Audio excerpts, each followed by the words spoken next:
Bueno, primero que todo, bueno, muchas gracias también a las que han venido los 2 días del simposio. Para nosotras es muy importante que estén compartiendo este espacio de reflexión con nosotras. Creemos que es un espacio que precisamente busca como poner en el debate público una serie de conceptos que se han ido generando en los últimos años.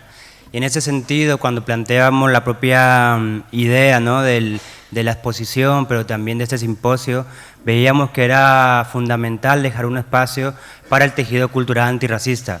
Antes comentaba justamente una reflexión Andrea, ¿no?, sobre la idea de multitudes, ¿no?, y yo creo que aunque el comisariado, ¿no?, venga con nombres individuales, ¿no?, Alba, Juan Ángel, Andrea y Jason, muchas cuestiones, conceptos que planteamos en las propias conversaciones en el equipo curatorial son conversaciones que se han tenido en colectivo, o sea, que no pertenecen a una persona ni a 2 personas, sino que son conceptos que van circulando constantemente entre nuestras comunidades, y lo que nosotros hacemos es utilizarlo estratégicamente para seguir abriendo una serie de debates. En ese sentido tenemos este bloque que cierra el simposio, que es el bloque de memoria colonial y tejido cultural antirracista, que tenía un texto que voy a leer. No siempre se suele reconocer que el impulso descolonizador proviene del corazón de las calles.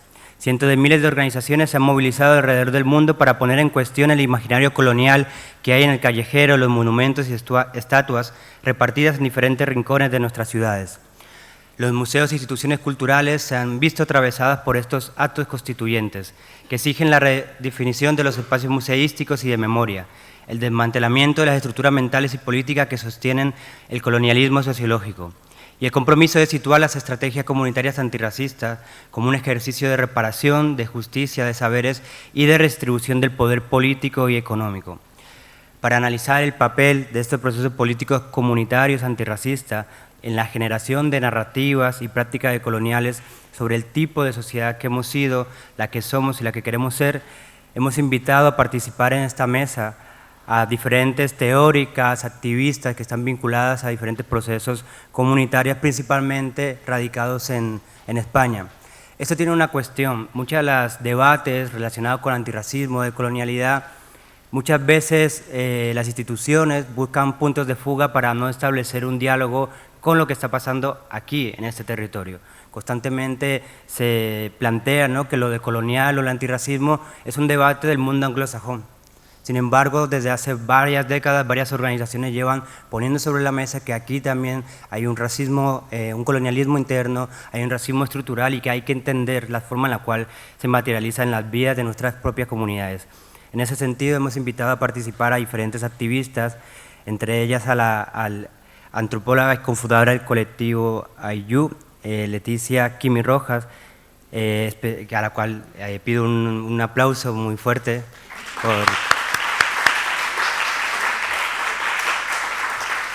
Kimi es especialista en estudios críticos decoloniales, transfeminismos, disidencias sexuales, ancestrales y migración, doctore en sociología y antropología. Su trabajo de investigación doctoral da cuenta de las narrativas, trayectoria de las migrantes trans y marimachas racializadas, transfeministas a partir de la epistemología decoloniales del sur. Últimamente investiga sobre las sexualidades ancestrales de la cultura huancavilca manteña. Kimi pertenece al colectivo Ayu, que es un grupo colaborativo de investigación y acción artístico-política formada por personas migrantes, racializadas, disidentes sexuales y de género provenientes de las colonias españolas en América Latina y el Caribe. El colectivo nace en el 2017 del brazo del colectivo activista Migrantes Transgresores, creado en 2009, y propone una crítica al colonialismo, la blanquitud y la heterosexualidad, realizando producciones artísticas en múltiples formatos y generando procesos de aprendizaje colectivo, de mediación y producción cultural. Ayu, que en lengua quechua se refiere a familia extensa, representa una comunidad afectiva, una familia que se teje desde distintos lugares, recuperando memorias ancestrales y transitando con otras poéticas a lugares futuros colectivos. Además del trabajo de escritura y docente, el colectivo Ayu ha participado en una veintena de exposiciones, entre las que destacan la 35 Bienal de Sao Paulo, Coreografías de lo Imposible en el 2023, la quinta Kochi Musiris Bienal, Vasos Comunicantes, colección 1881-2021 del Museo Reina Sofía, y la Nirrim Bienal de Sydney en el 2020. la siguiente persona que hemos invitado a participar en esta mesa es el politólogo y miembro de Frente Migrante, Eric Guerrero, que va a tener su participación online, que creo que ya estará en línea, imagino. No sé si aparece, tiene que aparecer de repente allí.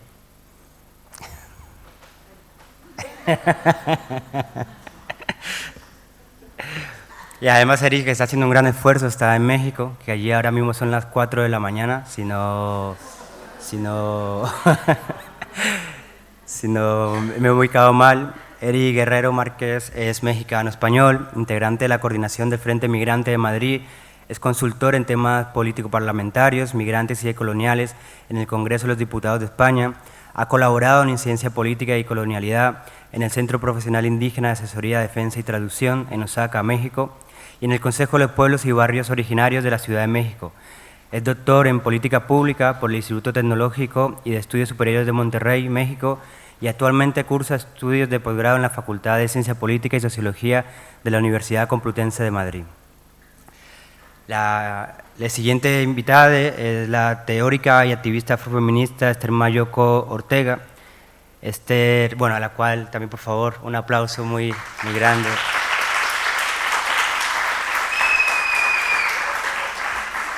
Que hay muchas fans de la Mayoko aquí.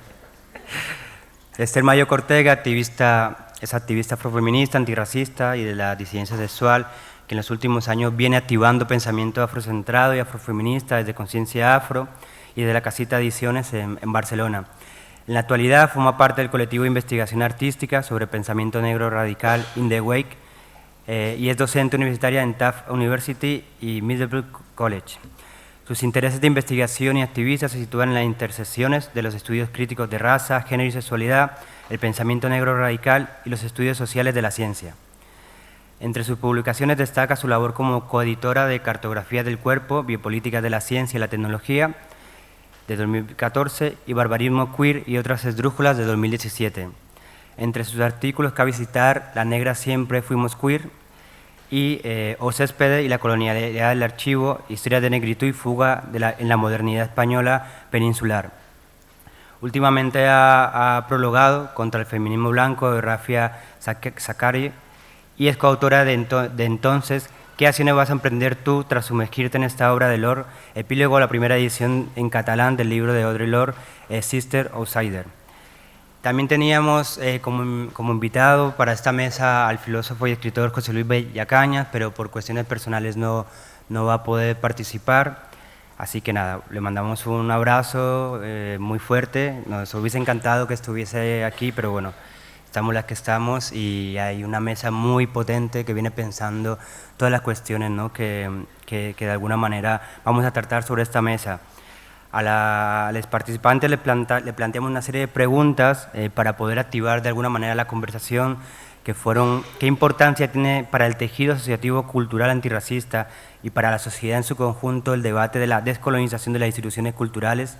¿De qué forma este debate podría generar un proceso constituyente antirracista? ¿Cómo sería un proceso constituyente antirracista? Así que sin más dilación, Kimi.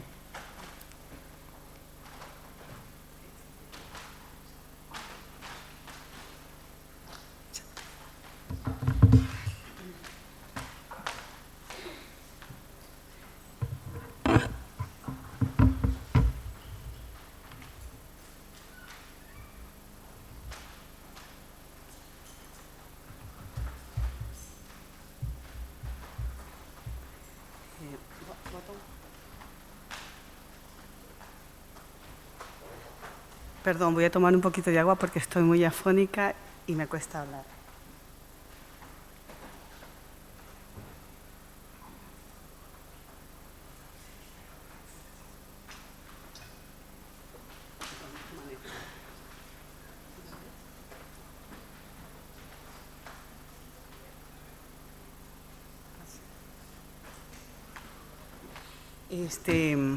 Muy buenos días a todos, todas, todos. Soy Kimi, como ya me han presentado. Para mí, primero agradecer a Jason, a Andrea por este espacio y por aquellos que me precedieron y aquellas. Para mí es un placer compartir nuestro trabajo con ustedes. He de decir que es un trabajo, el colectivo Ayu viene haciendo un trabajo de larga, no sé si larga experiencia, pero sí contemplamos la historia larga de nuestra actividad artística y también militante. El colectivo Ayu no se entiende fuera del activismo, sino es también a partir de creación, no sabemos si de obra, pero se dice obra, pero es como desdibujar esas fronteras que hay entre el activismo, el arte y la curaduría. Entonces, para nosotros es muy importante en este sentido. Estoy yo aquí como representante, pero el colectivo somos 5 personas, entre ellas está Iki Yos, que estuvo en el performance el día de ayer, está Alex Aguirre, que me acompaña aquí, también está Lucrecia Mason, que anda fuera de la ciudad, y Francisco Godoy, que es la otra persona que forma parte del colectivo Ayu. Ah, y que sí está por aquí, no lo había visto. Entonces, este trabajo que voy a presentar forman parte de varias litografías y de nuestro trabajo. Ante la pregunta que nos hacía Jason, creo que el tejido antirracista asociativo no se ha construido ahora. Es un tejido que para nosotros se construye desde 1492. Por eso, para nosotros es importante recuperar esa historia, que creemos que es una historia robada. En este sentido, el colectivo Ayu viene pensando la herida colonial desde la memoria de nuestras ancestras, las que fueron y las que somos. Junto a varios colectivos,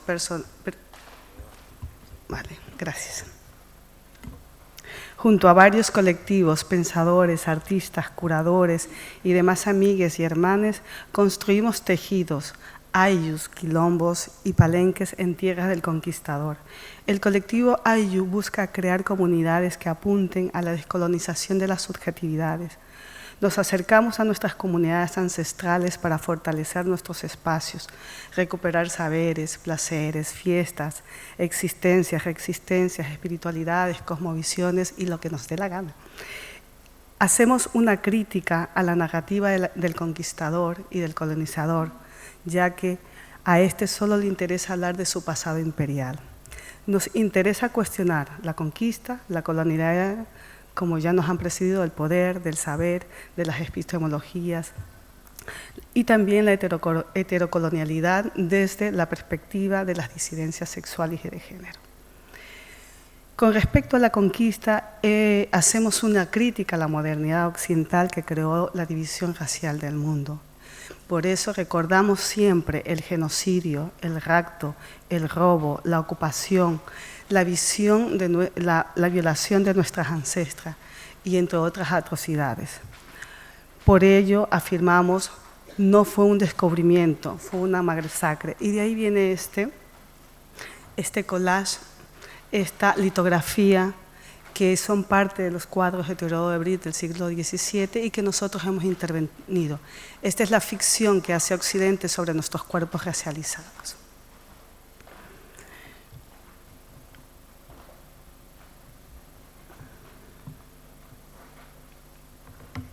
España no existe sin el robo colonial, es una también de nuestras grandes fases.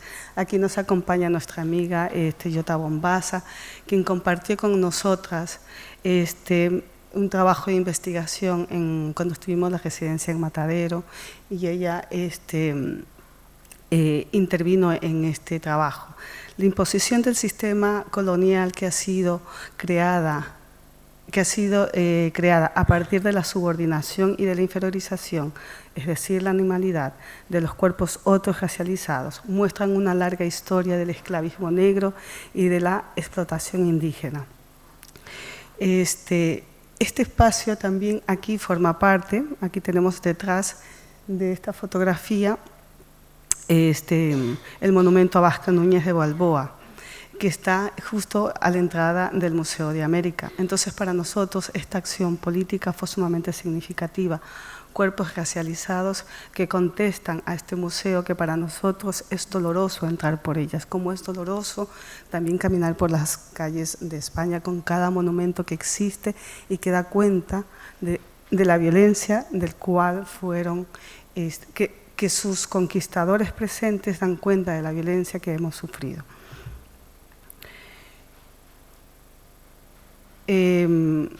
Por otro lado, junto a esto tenemos Perrear el dolor, que es precisamente, en este sentido, dentro de la instalación, no nos culpen de lo que pasó, desde un lugar encarnado, desde las carnes negras e indias y diaspóricas, nosotras buscamos romper con la matriz heterocolonial de género. Esto es romper con el mito de la generalidad o de la noción de género moderna, lo que Lugué nos llamó también sistema colonial de género.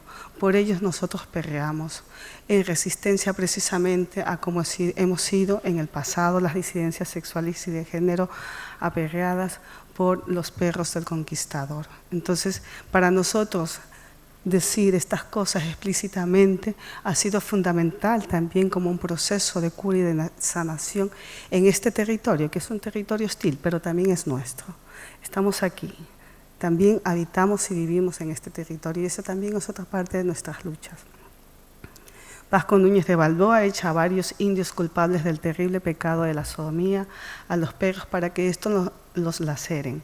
Los grabados de Teodoro de Bril son imágenes creadas de lo que sucedía en Abya-Yala, fruto de las noticias y las crónicas de viajes de conquistadores, ya que de Bril nunca pisó el continente. Los grabados proporcionan una visión gráfica desde la mirada eurocéntrica sobre el vicio bestial de sodomía en las Indias. Quiero también compartir con ustedes un concepto que hemos hecho de heterocolonialidad, precisamente resaltando estas realidades.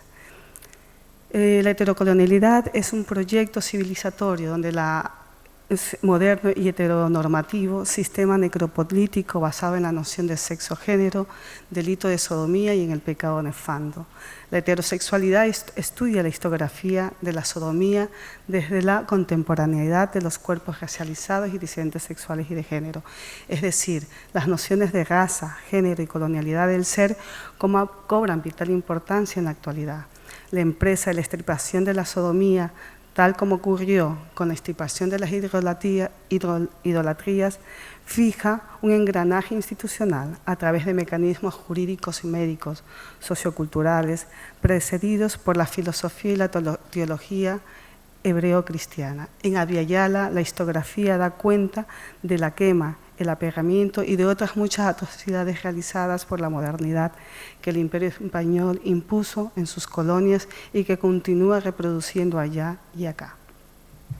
El colectivo Ayu cuestiona el pasado de la violencia racista colonial, manifiesta actualmente en las instituciones del Reino de España y en Europa. Entiéndase que las instituciones culturales no se refieren solo al mundo del arte, los museos y demás, sino que tenemos una comprensión sentida de nuestra vida en este territorio. Estamos en este continente desde 1492.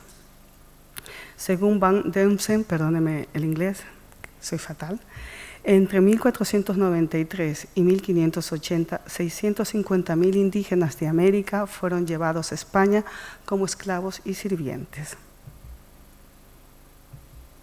Los colectivos antirracistas vienen creando varios procesos de debates en distintas instancias e instituciones. Esto ha sido una situación incómoda para múltiples instituciones, sean estas académicas, artísticas, activistas, sociales, políticas, culturales, entre otras. Los cuerpos no blancos, migrantes, disidentes sexuales y de género de las excolonias son quienes han puesto en cuestión al sistema de la blanquitud, tanto española como europea. Por lo que se han realizado varios procesos constituyentes de descolonización y antirracismo en el Reino de España. Desde 1492 muchos pueblos en Abya-Yala y el Caribe existen y resisten. La memoria no se resiente. Somos herederos de varias largas memorias de resistencia. Según nuestra amiga y compañera Iquillos, cuando las negras y los cuerpos proscritos, cuerpos ilegalizados por la supremacía blanca, ocupamos los museos, las instituciones culturales, son acciones de desobediencia estética, son acciones políticas de la imaginación, de viaje al pasado, de efervescencia de los recuerdos y de los deseos de recuperación. Es necesario cuestionar la centralidad y la exclusividad del arte y de las instituciones culturales en el debate de la descolonización. Por ello realizamos acciones callejeras, construimos saberes, sentipensamos epistemologías encarnadas, creamos desde nuestros cuerpos identidades diaspóricas constantemente. Por lo tanto, hay varias fechas, 1492, pero desde entonces hay un sinnúmero de leyes que atraviesan nuestros cuerpos, leyes orgánicas, de migraciones que constantemente atropellan constantemente todo nuestro habitar en esta tierra. Asimismo está el asesinato a Lucrecia Pérez, que la hago presente aquí, y el asesinato de Bembé en el barrio de Lavapiés. Para mí es muy doloroso decir esto, pero esta es la realidad que se vive en el Estado español. No quiero parecer aquí como una persona, como nos acusan de victimizantes, no. Es un dolor real y específico y material que cruza nuestra subjetividad.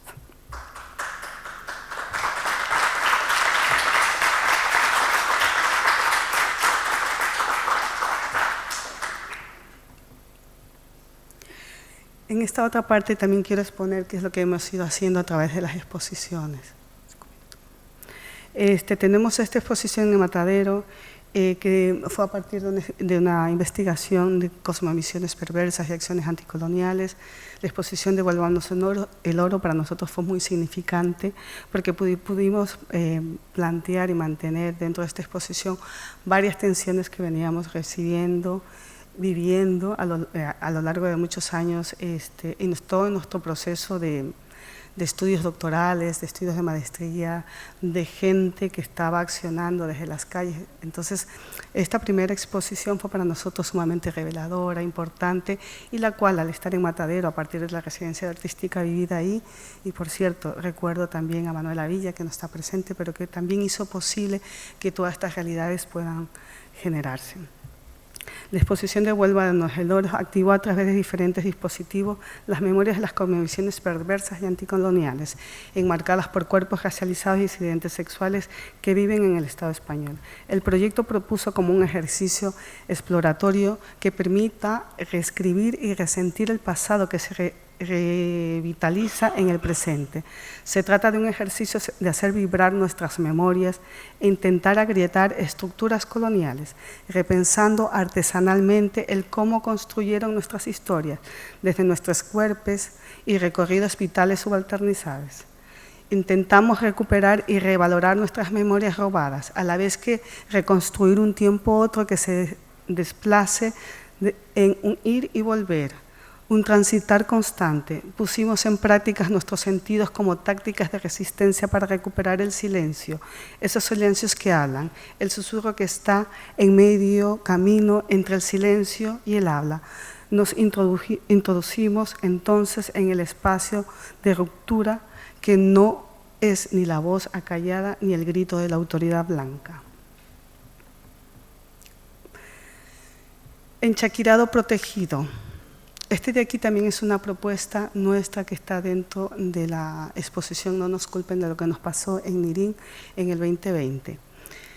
Esta es una insistencia por recuperar la memoria ancestral y sobre todo esas prácticas sexuales vedadas por la conquista y por la colonización. Y en este sentido recuperar a nuestros dioses y a nuestras idolatrías. En este trabajo es una presentación creativa de la corpografía política del devenir enchaquirado como sexualidad ancestral. Trazamos simbologías en torno al poder y pedimos protección a nuestras deidades e ídolos como formas de resistencia al sistema político de la supremacía blanca heteronormativa. La litografía es una representación ritualizada del enchaquirado protegido que viene tanto de la búsqueda de lo arrebatado, de las sexualidades, espiritualidades ancestrales de mis antepasados, como de la reactivación de las culturas que atraviesan nuestro itinerario corpopolítico y corpográfico en el Reino de España. En este mismo sentido, este último trabajo que hemos hecho dentro del colectivo tiene también que ver con recuperar nuestro santuario, nuestras vírgenes. Ahí hay una virgen, pero es una virgen travesti, constantemente la identidad sexual está atravesada.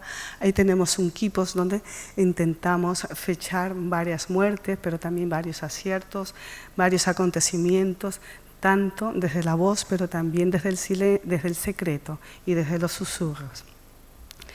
Este proyecto artístico busca trascender los límites del archivo de lo divino. Es un camino que recorremos a través del imaginario popular, impuro y mágico religioso, para reencontrarnos con aquellas divinidades que están en lista de espera para la santidad, pero que aún abrazan vidas y sostienen la fe de muchos cuerpos en América Latina y el Caribe. La pensadora africana Sidi Hartman habla de construir un pasado que aún no se ha creado y de cruzar los límites del archivo. Nuestro desafío en este proceso de investigación artística fue reelaborar imágenes, figuras y retablos, así como relatos y fábulas provenientes del universo de los territorios de América Latina y el Caribe. Este archivo de oralitud está vivo, manteniendo en efervescencia a santos, deidades, vírgenes, demonios y entidades que sustentan las vidas subalternizadas en nuestros territorios y en las diásporas migratorias hacia Europa. Solamente para cerrar, decir que aparte de ello, estas son otras imágenes porque nuestro trabajo sigue siendo las sexualidades ancestrales. Esto es de la manifestación del año 2019. Intentamos trabajar nuestras ancestralidades. Nuestra guía son nuestras ancestras. En ese sentido, creemos que hacemos una aportación a todo el discurso y la subjetividad para romper ciertas lógicas modernas que nos atraviesan. Es verdad, es difícil salir de ellas, pero para nosotras, nuestra narrativa están en nuestras ancestras y por eso para nosotros es fundamental contar con ello. Y me despido con esta. Nosotras somos el sueño de nuestras ancestras. Muchas gracias.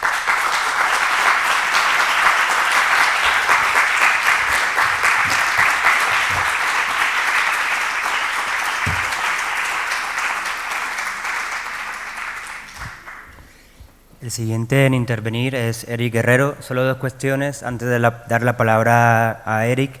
Bueno, las intervenciones son de 15 minutos, que se me olvidó comentarlo anteriormente, y también que luego en el turno de palabra no vamos a utilizar los cartelitos, sino que vamos a dar la palabra directamente, o sea, vamos a pasar el micro. Lo único que pido que por favor sean reflexiones muy acotadas, porque sabemos, ¿no?, que bueno, queremos tener la palabra y es normal, pero que sean de alguna manera un espacio donde podamos recoger diferentes palabras y no monólogos. Así que nada, Eric. Hola, ¿qué tal? Gracias por esta invitación a Jason y a Andrea, gracias al Museo ICE, a los organizadores. Estoy aquí en la Ciudad de México, es la madrugada, son casi 4:30 de la mañana, así que les pediría que no crean que me voy a quedar dormido y que trataré de esbozar un par de ideas que le he estado dando vueltas al tema, que me parece de lo más oportuno en este momento en donde se ponen en cuestión las instituciones y los paradigmas y los valores de la sociedad occidental y la forma en cómo se conciben en España.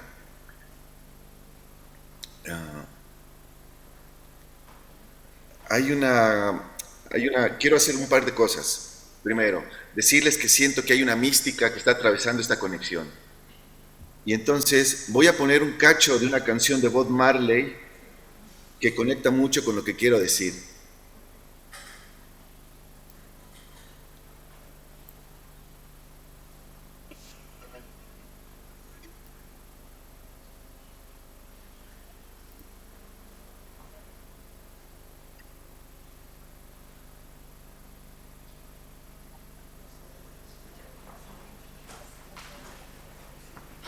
Eri, lastimosamente no se escucha la canción. ¿Cómo? Que no se escucha la canción. Ah, ok. Bueno, es que habíamos hecho la prueba. Bueno, no importa. Es una canción solamente lo voy a comentar, es una canción de Bob Marley que trata sobre las canciones de redención.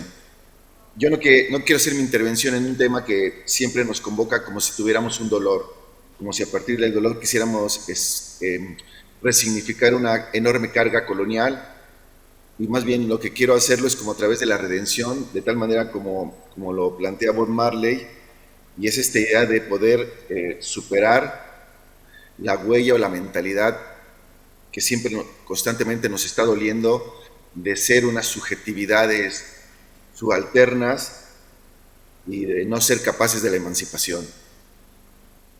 Hay un texto, un cachito con lo cual se los voy a leer, de lo que imagino también puede ser esta intervención. Tras el triunfo de François Mitterrand en las elecciones para elegir presidente de la República Francesa en 1981, un funcionario cultural de ideas progresistas decidió que era tiempo de crear algún contrapeso al imperialismo científico que reinaba en la antropología y en otras disciplinas afines. Para ello lanzó un programa de becas para fomentar que jóvenes investigadores del tercer mundo, era el término que se usaba en aquellos tiempos, de preferencia de las excolonias, acudiesen a la metrópoli con el fin de estudiar a la sociedad francesa. Sin embargo, uno de los becarios africanos sobrepasó los intangibles límites del decoro, escandalizando a los promotores del programa, al proponer un tema de su investigación: la brujería en París. No obstante, su argumentación era irrefutable. Si esta problemática había sido una de las más desarrolladas por los antropólogos europeos en África, ¿por qué? Alegó el becario, con espíritu cartesiano, un estudioso africano no podría abordarla en Francia. Este pedazo del texto de un libro que se llama Política de la Pertenencia, Brujería, Autoctonía e Intimidad, me parece fabuloso porque creo que es una manera como de por qué estamos discutiendo memoria colonial y tejido antirracista en el Thyssen, en España, en un momento en donde el pensamiento reaccionario y las diferentes formas de fascismo están entretejiéndose en nuevas, digamos, maneras de expresarse del colonialismo dentro de la propia metrópoli. Entonces yo pensaba esto, me parece increíble, si alguno pudo leer en el texto que se presentó, tanto el director del museo como el ministro plantean que existe la necesidad de colonizar la vida cultural en general en España y en particular en los museos. Y admite que hay un fundamento de la democracia parlamentaria que es racista y colonial. Y eso para mí resuena muy fuerte de lo que venimos haciendo del Frente Migrante. Claro, no queremos meternos a un trabajo, a una reflexión y a una acción política, a una acción subversiva desde el dolor. Lo queremos hacer, en mi perspectiva, desde eso que decía Bob Marley, desde la canción de la redención. Yo he tomado 3 preguntas de las que han puesto los organizadores. ¿Cuáles son las actuales derivas de la política de la sociedad española en relación con el debate colonial? Reaccionarias y fascistas. ¿Cómo plantear un proceso constituyente con canciones de redención? ¿Y cómo interpelamos desde el tejido antirracista a la Constitución española? Desde el reconocimiento y la reparación. 75 obras de memoria colonial para resignificar el pasado con herida abierta. Yo lo quiero plantear de una manera distinta. A mí lo que me gusta hacer con el pasado, y en el frente de lo que trabajamos mucho con el pasado, es pensar en el porvenir. Es importante resignificar el pasado, pero también es importante resignificar el presente, porque en la vida cotidiana estamos construyendo presente para el porvenir. La política del Estado social y democrático en España impone una única dirección con la integración y la inclusión. El hecho cultural de la integración e inclusión nos sitúa en los márgenes. Y el código de subalternidad que tenemos las comunidades migrantes, antirracistas y los colectivos latinoamericanos muchas veces es recrearnos en los márgenes que esa propia integración e inclusión en un marco democrático nos impone. El tejido antirracista representa un proyecto histórico de transformación del colonial, por lo tanto tiene la capacidad, dirían los filósofos europeos de entreguerras, de jalar los frenos de la historia. Tenemos capacidad de jalar los frenos de la historia. El impulso del colonizador es una respuesta al corazón de las tinieblas. Calles, monumentos, nombres, lenguajes, ese es el corazón de las tinieblas en la propia metrópoli. Por eso de ahí que el impulso del tejido antirracista, ¿sí?, busca dar iluminación a esas tinieblas, a ese corazón de las tinieblas en la metrópoli. El 15M, las fuerzas del cambio, el asalto al cielo, no escucharon la emancipación migrante ni la emancipación antirracista. Cuando el asalto al cielo, en los procesos de transformación, en la última década en España, plantearon construir una diversidad política, no nos incorporaron en ese proceso de transformación. Y no es que no nos incorporaran, no dejaron y no reconocieron que formábamos parte de la realidad transformadora que se estaba viviendo en el país. Ahora la derecha reaccionaria y la extrema derecha lo tienen claro, nos sitúan como el objeto de su deseo, el odio. Los rojos nos desprecian, odio, desprecio colonial, en un hecho de transformación.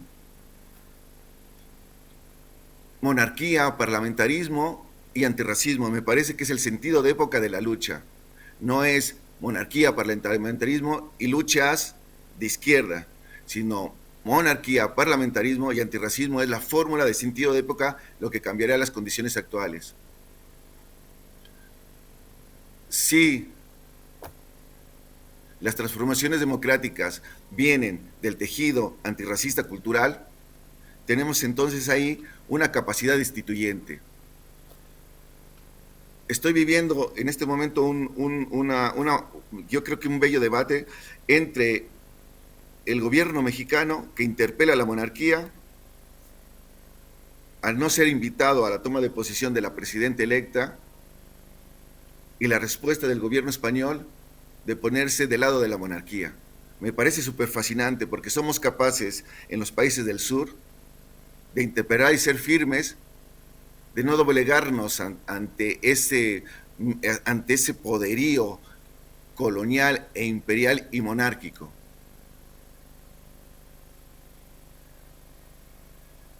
En el Parlamento yo pensaba lo siguiente, sería muy importante llevar esta muestra adentro del Parlamento. Está muy bien que discutamos estos temas en los museos, pero hay que sacar las obras de los museos a las instituciones políticas en donde más se cristaliza este colonialismo. El Museo Thyssen está a una calle o dos del Parlamento, y si esta obra fuese y se metiese en el Parlamento, tendría que tener una resonancia, que no solamente se quede en el momento de interpelación artística, sino que la interpelación artística se lleva a las puertas del Parlamento. El mundo, dicen los organizadores, se moviliza para cuestionar el imaginario colonial. Nosotros lo que queremos es transformar ese imaginario colonial. El sujeto político antirracista, haciendo uso de un poeta español, es el arma cargada de futuro. Algo que constantemente estamos reflexionando en el Frente Migrante es que no somos hijos de la derrota de la victoria. Cada hecho, cada avance que hacemos en la lucha antirracista parece que lleva la carga aunque sea una victoria, pero parece que lleva una carga de una derrota invisible. Hay una cosa que me gusta mucho de Silvia Rivera Cuzucanqui, que es pensar en la consistencia. El propio proceso destituyente y su momento dialéctico superior, que sería el proceso constituyente, necesariamente nos tiene que llevar a reimaginar, pensar la coexistencia que tenemos en la metrópoli. Hay una enorme carga de violencias institucionales y por lo tanto creo que en esa violencia institucional Lo que necesitamos es que el tejido antirracista no se quede solo en el momento activista, sino que el tejido antirracista se debe de transformar en un vehículo de politización y de acción política. No habrá cambio en la democracia parlamentaria si no somos capaces de transformar la creación artística, poética y literaria de la lucha antirracista migrante, ¿sí?, en participación política y en la presencia de las instituciones. Y para transformar el marco institucional necesitamos estar ahí en las instituciones con toda esta lucha, con toda esta imaginación política y artística. Así que bueno, quería mucho enfatizar en esto, ¿no?, que la relación entre memoria y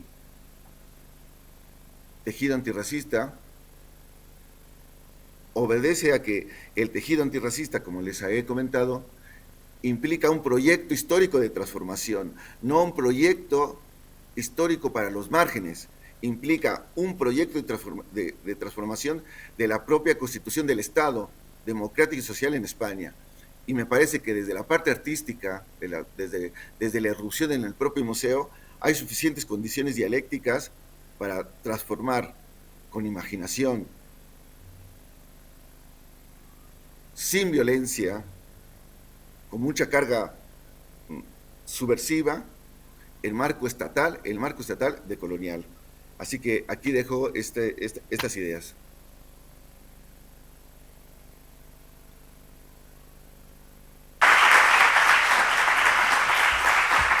Muchas gracias, Eric. Nada, te doy la palabra, Mayoko.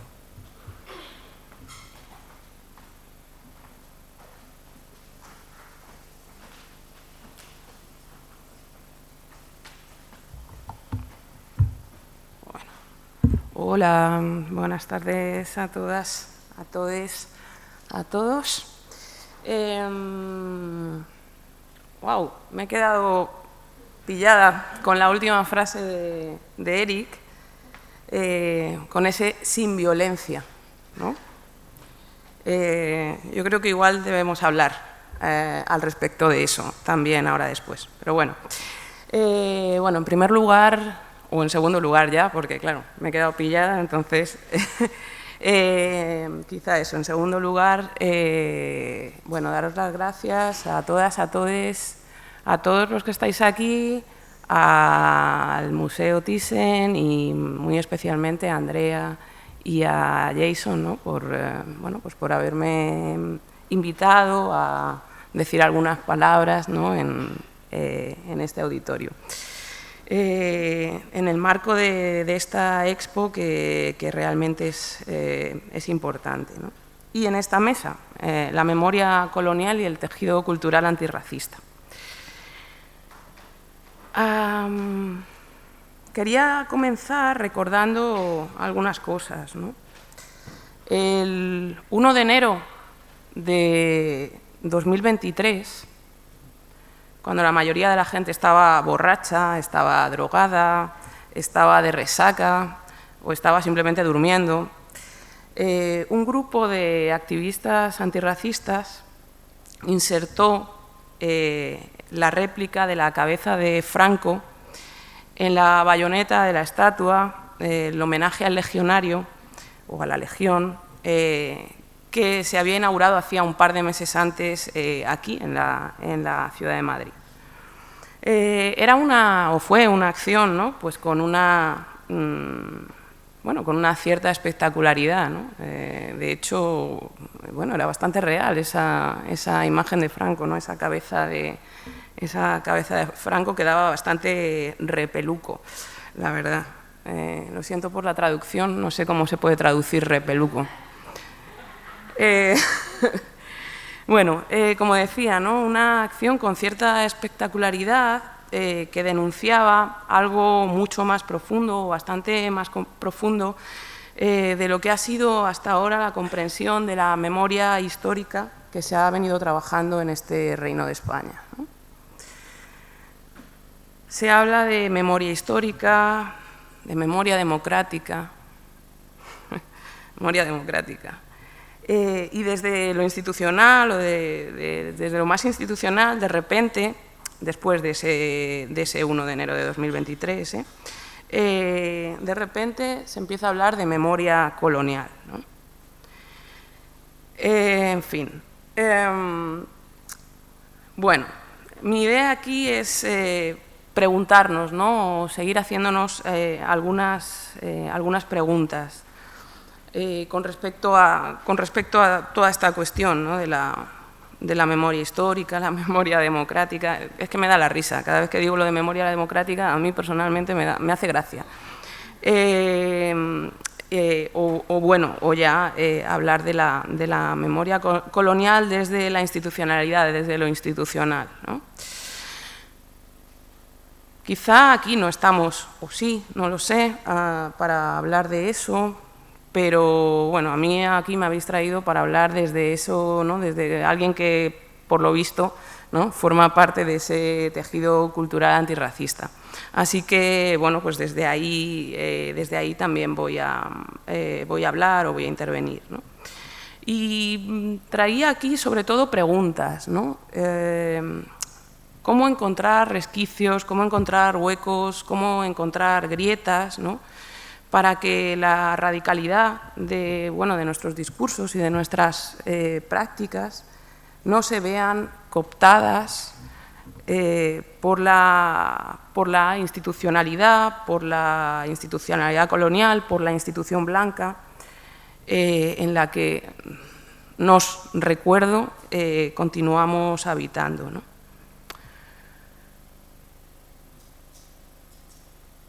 Fanon, tocaba citar a Fanon, ¿no? Fanon, en Los condenados de la tierra, nos dice que la descolonización se propone cambiar el orden del... la descolonización que se propone cambiar el orden del mundo es un programa de desorden absoluto. Mi propuesta hoy aquí, pues quizá no tiene tan altos vuelos, ¿no? O quizás sí, porque ¿qué es eso del desorden absoluto, ¿no?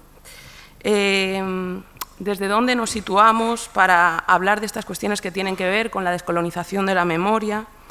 ¿Qué puede ser eso de descolonizar la memoria, ¿no? Y para hablar de eso aquí, ahora, aquí y hoy, ahora y básicamente siempre, tengo que hacer un ejercicio de memoria a su vez, ¿no? Un ejercicio de memoria que me recuerde, pero que sobre todo os recuerde qué corporalidad y desde dónde estoy hablando, ¿no? Y bueno, como siempre, ¿no? Tengo que recordar que esta corporalidad que os habla es la de una feminista negra, disidente sexual, descendiente de colonizados, ¿no? De eso que hoy se llama, muy colonialmente también, pero bueno, de eso que hoy se llama Guinea Ecuatorial. Yo prefiero muchas veces denominarme Combe de Móstoles. Combe de Móstoles, Combe es mi pueblo, ¿no? Mi pueblo allá en lo que hoy se llama Guinea Ecuatorial. Y cuando hablo de ese binomio, Combe de Móstoles, estoy hablando también de otras muchas cuestiones que me están atravesando, ¿no? El capitalismo racial que me está atravesando y que está atravesando mi posición, pero no solo mi posición, sino la de otras muchas. Para las que no seáis de Madrid o alrededores o no conozcáis, Móstoles es uno de esos que nosotros llamamos pueblos, que son ciudades que rodean a su vez a la ciudad de Madrid, en su cinturón sur, digamos, y que supone muchísimas cuestiones en el orden racial actualmente, pero sobre todo y también históricamente en el orden de clase, ¿no? y en el orden migrante, en el sentido sobre todo de migración interna hasta los años 70 y a partir de los años sobre todo 80 de migración externa. ¿Sí?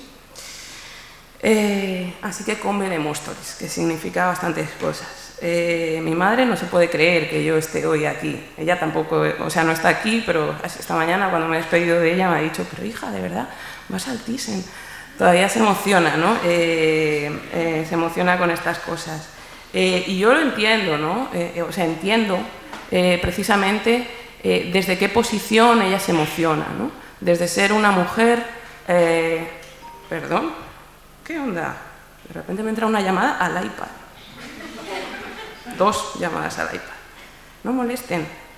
Dios, 3 llamadas al iPad. Perdón, desde ser una mujer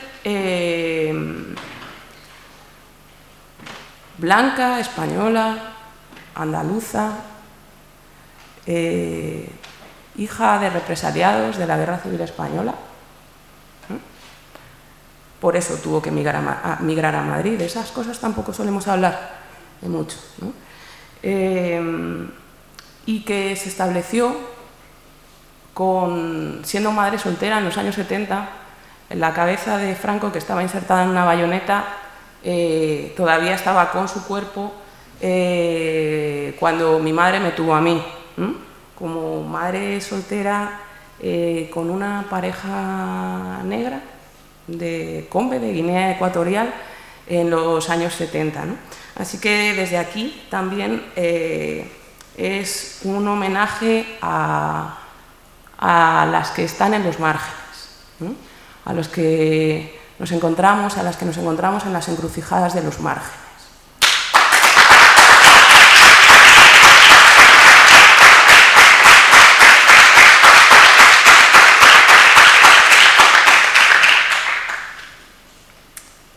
Ay, mami.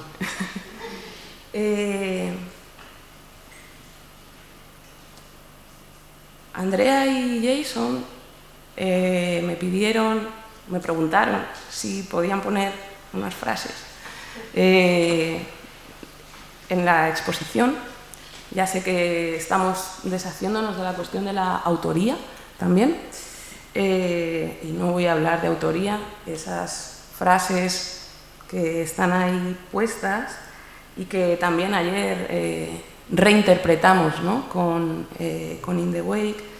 Bueno, están escritas en un artículo que Jason ha citado antes, ¿no? El de Céspedes y la colonialidad del archivo, que escribía ya hace un poquito, pero me gusta esta idea de volver a traerla, ¿no? En este marco precisamente, cómo dar cuenta de nuestras historias cuando nos han negado el nombre, el cuerpo en el territorio o el archivo, ¿no? Cómo dar cuenta de nuestras historias cuando nos han negado la palabra y la humanidad misma, ¿no? Desde las comunidades negras en este territorio, y es el lugar desde el que quería también hablar hoy, ¿no? Estamos, y yo veo claro que es un estamos, trabajando desde otras coordenadas. Quizá o seguramente menos espectaculares que insertar, ¿no? La cabeza de Franco en la bayoneta del legionario, pero desde las que también intentamos de algunas otras formas promover ese desorden absoluto, ¿no? Vivimos, y lo sabemos, sobrevivimos sobre todo en un mundo antinegro. Y este territorio, el Reino de España, no es ninguna excepción, desde luego, a esa antinegritud, ¿no? Es uno de esos lugares en los que la antinegritud se practica cada día, de formas abruptas, pero también de otras formas muchísimo más sutiles. El capitalismo racial que mencionaba antes sigue muy sanamente funcionando y haciendo girar la rueda, con todas las herramientas que necesita, ¿no? De una u otra forma, de una u otra manera. La deshumanización, la brutalización de los cuerpos negros en la frontera sur, la masacre de Melilla, pero también, y a esto me refería, ¿no?, con formas, por ejemplo, más sutiles, a través del borrado de nuestras memorias y la apelación muy evidente y muy explícita en el mundo de la cultura al excepcionalismo negro y a la excelencia negra. Solo podemos estar en estos espacios si somos excelentes.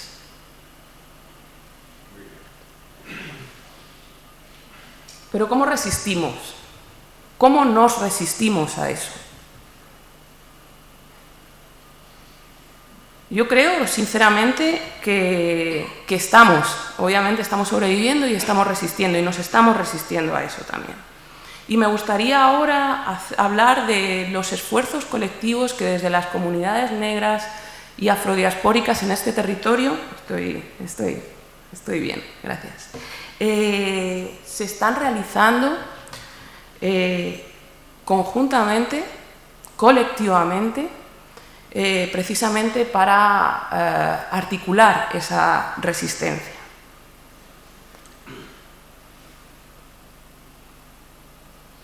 Estos diferentes esfuerzos precisamente están relacionados con este borrado de la negritud, y con la relación tan sumamente problemática que la negritud en el Reino de España, en el Estado español, tiene, ¿no? Varias iniciativas en diferentes lugares del Estado están tratando, no solo desde ahora, ¿no? No son solo recientes, pero varias iniciativas, especialmente en estos últimos años, están tratando de reconstruir esa memoria fragmentada, esa memoria chiquita, esa memoria invisibilizada, la que no aparece en los grandes relatos de la historia ni de la memoria de este territorio, ¿no? Y aquí sí me gustaría, y esto no lo tenía en mis notas, pero sí que me gustaría, porque también lo había pensado,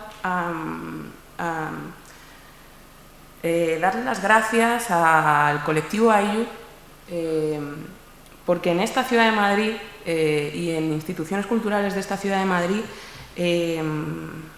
digamos que abrió brechas profundas por las que muchas, muchos, muches nos hemos seguido colando, ¿sí?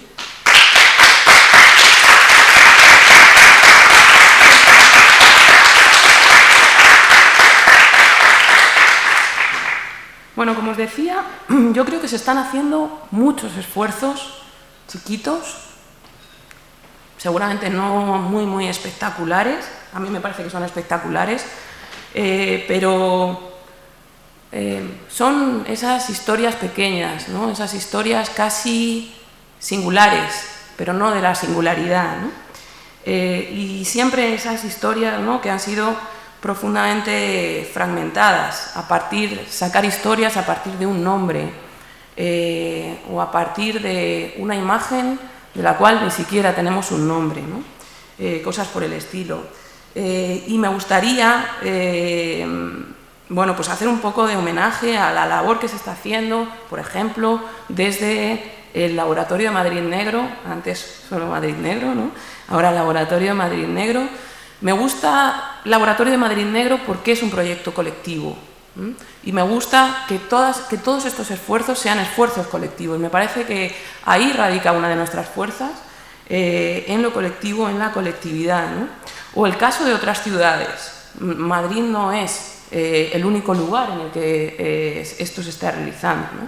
Ciudades como Sevilla, como Valencia, como Barcelona, entre otras ciudades del Estado, en las que estos micro esfuerzos tan valiosos se están realizando, ¿no? por construir, que no reconstruir, sino tener que construir una memoria que trace los lazos de las comunidades negras en resistencia en este territorio, desde un pasado más remoto a uno mucho más reciente o presente, también de esos esfuerzos que se están realizando, ¿no?, con nuestras comunidades afrodiaspóricas de mayores en el presente, y quería hacer también una mención, ¿no?, precisamente al proyecto de Afromayores de mi queridísima hermana Lucía Mbomío y Logan Leyer-Adam, en este proyecto que, por ejemplo, entrevistan a personas negras, afortunadamente aún vivas, pero mayores, todas ellas, de nuestras comunidades que habitan este territorio y que no llegaron ayer ni anteayer, ¿no? Son nuestras madres, nuestros padres, nuestras abuelas, nuestras tías y un largo etcétera, ¿no? Quiero volver a detenerme otra vez en esas preguntas, ¿no?, del texto de Céspedes y la colonialidad del archivo, y estoy casi terminando, Jason, lo prometo, que se encuentran ahí al final del recorrido de esta exposición, ¿no? ¿Cómo dar cuenta de nuestras historias cuando nos han negado el nombre, el cuerpo en el territorio o el archivo? La pregunta por el cómo, ¿no? Por el cómo desde nuestras comunidades hacemos esto, cómo hacemos esta activación, que no es exactamente la pregunta de la mesa, pero yo creo que la pregunta por el cómo siempre es fundamental, ¿no? Cómo recuperar los borrados infinitos y cómo recuperar nuestras historias cuando éstas están, pero han sido vistas y narradas desde la mirada de la blanquitud. Necesitamos hacer otras apuestas que descentren nuestras memorias de la narración hegemónica blanca de una maldita vez. Necesitamos salir de la mirada de la negritud exotizante. Necesitamos salir de la excepcionalidad, de la mirada desvinculada e individualizada. Y ahí, para mí, se torna fundamental en esta pregunta por el cómo, la pregunta metodológica como tal, ¿no? La metodología que se escabulle de la institución blanca. Y termino. En noviembre de 2022, junto a mis hermanas de In the Wake, a las que muchas de ellas veo por aquí, Iki, Janet, Jason, que en algún momento también estaba, como el perejil de todas las salsas, y otras que hoy no están presentes aquí, Umu, que estuvo con nosotras ayer en la performance que hicimos, o Hannah Soraya Fakir, que ahora creo no está por estos territorios del Reino de España, pero también formaba parte de ese colectivo In the Wake. En In the Wake organizamos un seminario que se llamó, un seminario internacional que se llamó A la fuga, metodologías radicales para repensar el Atlántico Negro, en Matadero, Madrid. Fue un seminario hermoso en el que nos centramos en la búsqueda de un método de pensamiento que no pasase solo por el cerebro y en el que trabajamos pues durante una semana bordeando los límites de esa institución, de esa white institution que es el Matadero, ¿no? El seminario se pensó como un intensivo de oralidad, de activación de la memoria sonora, perdón, y del cuerpo en movimiento. Y esas metodologías que utilizamos, en esas metodologías que utilizamos, de metodologías que nosotros llamamos metodologías radicales negras, ¿vale? No era exclusivo para negritudes ni para cuerpos racializados, aunque nos hubiese gustado, la verdad, pero sabíamos también que estábamos manejando los límites de la institución blanca y en ese momento no podíamos gestionar eso también. Así que el seminario salió para todo el mundo. Eso sí, se inscribieron unas 30 personas, unas 5 de ellas blancas aproximadamente. Ninguna de esas 5 personas blancas acabó el seminario. Bien por nosotras. Son partes de procesos de justicia epistémica. La blanquitud no puede, en muchas ocasiones, con esos procesos, como denota este ejemplo que acabo de contar, ¿no? Son formas, metodologías negras en este caso, de trabajo desde la afrodiáspora.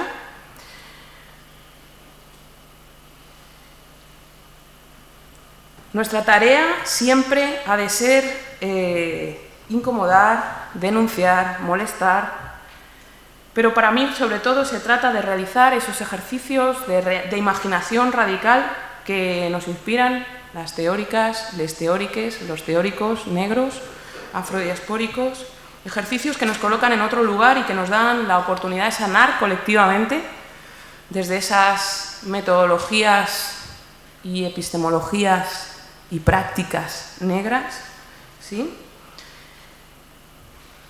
Sobre todo, para mí, se trata de andar, hacer nuestro camino sin esperar nada de la blanquitud. Lo hemos dejado claro en bastantes ocasiones, no tenemos que esperar nada.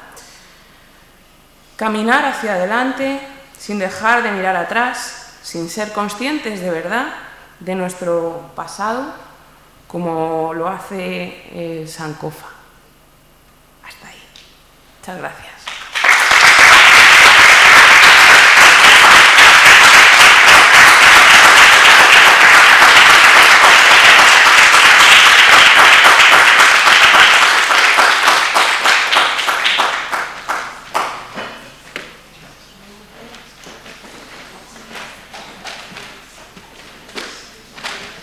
Bueno, vamos con, agradecer muchísimo las intervenciones, las ponencias, que de alguna manera cuando lo planteamos esta mesa, también en la reflexión que tuvimos Andrea y yo, veíamos que era imposible y era irrealizable un espacio que estuviera trabajando la decolonialidad, el antirracismo, sin generar un espacio de participación para el colectivo AYU, porque de alguna forma cuando nos enfrentamos y ponemos sobre la mesa este tipo de narrativa, de práctica colectiva, la institucionalidad hasta ahora lo que nos ha dado principalmente y les ha dado al colectivo AYU es una expulsión del espacio público, una expulsión del propio debate, y nosotras como directoras de este simposio no queríamos participar de ninguna de las maneras porque precisamente, y lo comentaba ayer la propia Clara Caballero, que está aquí, que es una histórica del movimiento negro, que lo que necesitamos es unidad. Y constantemente lo que nos buscan de alguna manera es intentar con nuestras pequeñas diferencias de alguna manera separarnos. Y yo creo que justamente este simposio y esta última mesa también venía a poner sobre la mesa esto. Como tenemos poco tiempo porque llevamos media hora de retraso, voy a pasar directamente a la parte de preguntas. Entonces vamos a pasar el micrófono, pero lo que comentaba antes, por favor, que sean intervenciones cortas, preguntas directas, por favor. ¿Preguntas?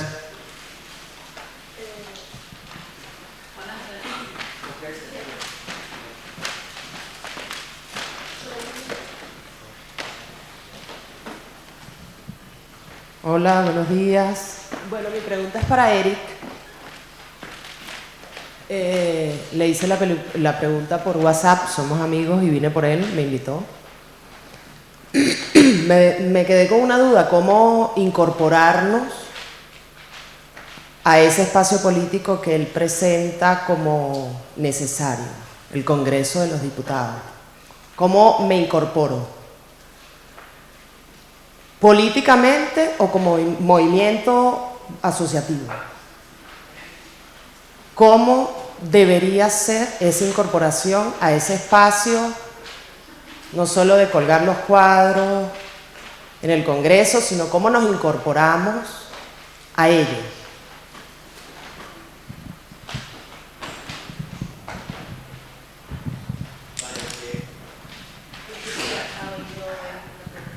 Lo que vamos a hacer es recoger 3 o 4 preguntas y así ya hacen una respuesta a todas ellas. Entonces, ¿hay más preguntas?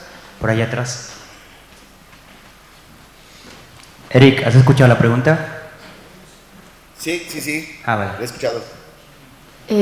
Bueno, primero de todo, buenos días y muchas gracias por venir aquí a exponer vuestros temas porque han sido impresionantes y es gracias a vosotros que tenemos oportunidad de pensar en todo esto y en buscar distintas perspectivas. Y lo primero lo que quiero preguntar es, todos estos conflictos, cuestiones de raza, género, cultura, política, se ven afectados en las siguientes generaciones y muchos renuncian a sus orígenes y a esas culturas de las que vienen por adaptarse en la supervivencia y en encajar en estas nuevas culturas y otras sociedades. ¿Vosotros tenéis algunas ideas o algunas metodologías en las que podemos evitar que las nuevas generaciones renuncien a todas sus tradiciones y a su cultura por intentar encajar en un mundo que no les respeta? Gracias. Gracias. ¿Más preguntas? ¿No hay más preguntas? Vale, pues Eric responde a la pregunta que te hicieron y luego la siguiente. Sí, bien, si yo voy de la mano, si ando por las calles con el tomo de la memoria colonial, me gustaría también llevar a la mano el decreto que aprobó la regularización general de personas migrantes. Para lograr eso, si una parte para poderlo hacer es la cultura, este debate, este foro, estas preguntas, entonces se vuelve necesario, por todas las vías posibles, entretejiéndonos, filtrándonos en las izquierdas blancas, construyendo procesos políticos antirracistas que se vuelvan organizaciones para apostar candidaturas al Congreso, a las representaciones, por todas las vías que se pueda. Si logramos montar esta exposición dentro de los pasillos del Congreso de los Diputados, la sola resonancia de que esté esto ahí, teniendo a la derecha y a la extrema derecha rabiosos contra las comunidades migrantes antirracistas, es parte del proceso. La legislatura pasada, al inicio de los 2 primeros años, por todos lados del Congreso había los póster y las imágenes de Vox y sus candidatos. Después de muchas llamadas de atención de la presidenta del Congreso, Marichel, a Abascal para que los quitaran, no los quiso quitar Vox. Y había una sensación en el Congreso para los empleados y para los diputados de miedo, porque por todos lados estaban los carteles de Vox. Fue ya cuando presionaron, después de 2 años presionaron y casi les lanzaron un ultimátum, que los quitaron. ¿Qué quiero decir esto? Si la derecha y la extrema derecha dentro del Parlamento lleva sus imágenes para doblegar, digamos, aparte del propio régimen, ¿qué no sería de nosotros con una exposición de 6 meses adentro del Congreso de los Diputados, 3 meses con esto y con una serie de debates en el tiempo ahí? Pues también decirles que formamos parte de un proceso de transformación, que somos un proyecto histórico y que estamos ahí porque el Parlamento también es expresión del movimiento antirracista. El Parlamento, nosotros no podemos estar fuera del proceso político parlamentario. El movimiento antirracista y migrante tiene que ser parte. Hemos logrado, la semana pasada, se logró el acuerdo entre el PSOE y Sumar, con todas las contradicciones que ustedes quieran, pero va a seguir el proceso legislativo de la ILP de regularización. Por eso les digo, esto está muy bien y lo quiero llevar en el brazo, pero en la mano también quiero llevar el decreto de regularización de mucha gente que sufre. Nosotros podemos estar discutiendo teóricamente muchos temas que nos apasionan, pero afuera la gente está muy mal porque no tiene trabajo y su dolor es de desesperación porque no tiene trabajo o está siendo explotado.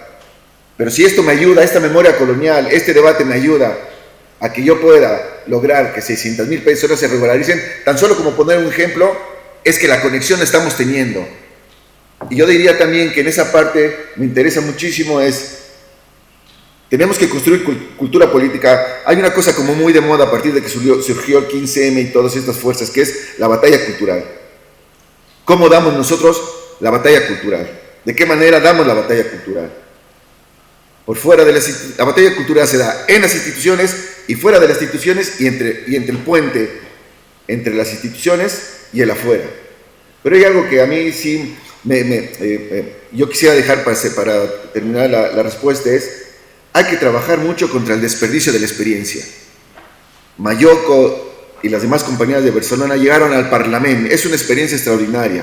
Otros llegamos al Parlamento de las Cortes. Estaría bien que nos pusiéramos a platicar qué fue de nuestra experiencia y qué podemos sacar como potencia de todo eso.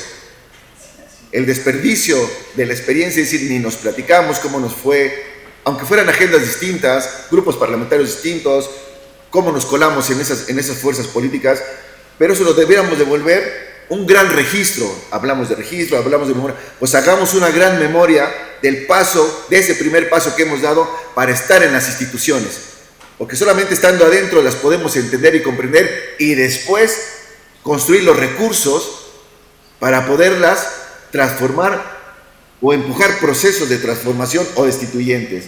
Así que diría, sí, hay que estar adentro de las instituciones. Inclusive se me ocurre, hay que decir a Manuela que hay que llevar también una temporada esta a la Moncloa. Hay que decirle: Manuela, queremos llevar esta exposición a la Moncloa.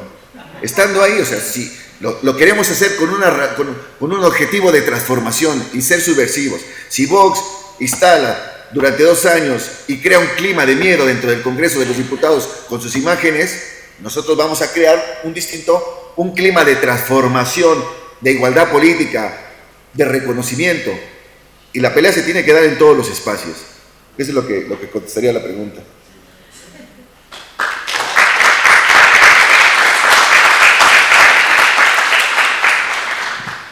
Bueno, por alusiones, no alusiones, Eric, que yo no he estado en ningún sitio como congreso o parlamento, no sé, regional o de alguna comunidad autónoma o lo que sea. No era yo. Era otra negra. Bueno, y... Perdón, sí. Y bueno, aparte de eso, yo una pequeña matización. Yo sobre esto que apuntaba Eric, ¿no? No sé hasta qué punto yo estoy de acuerdo con esto, así porque a mí me parece que bueno, esto que he dicho antes, ¿no? O sea, que es muy fácil el dejarse, digamos, cooptar por la institucionalidad y por la institución, ¿no? Y me parece que para nosotros las instituciones, sean las que sean, incluido el Congreso de los Diputados o cualquier otro parlamento, etcétera, ¿no?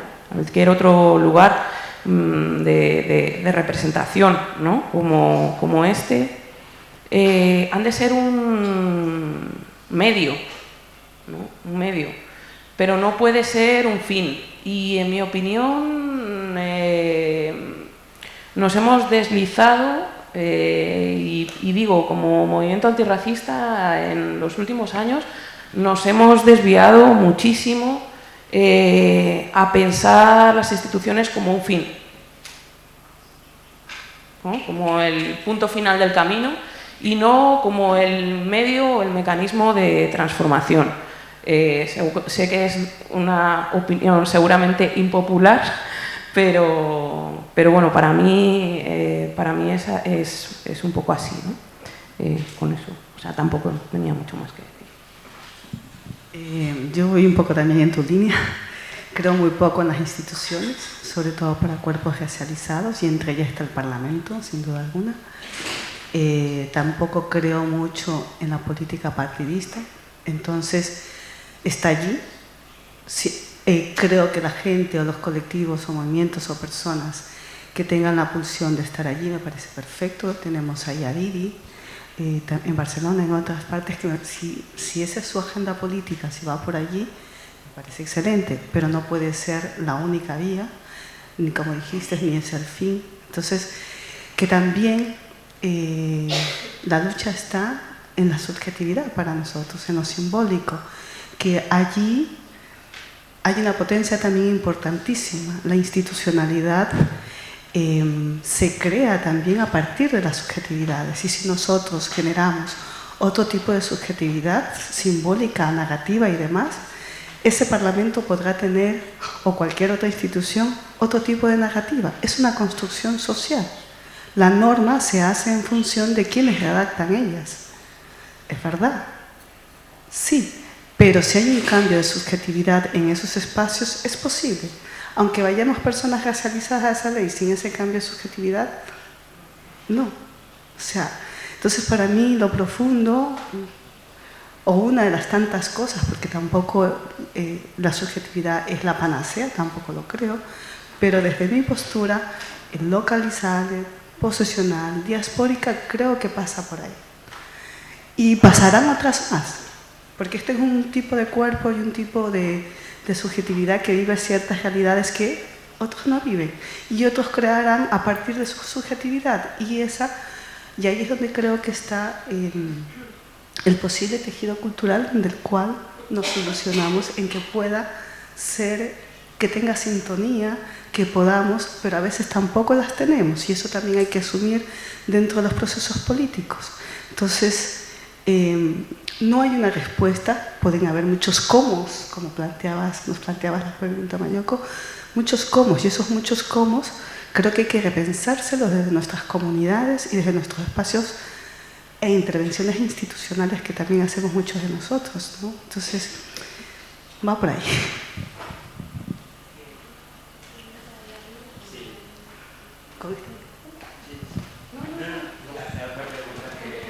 ¡Ah!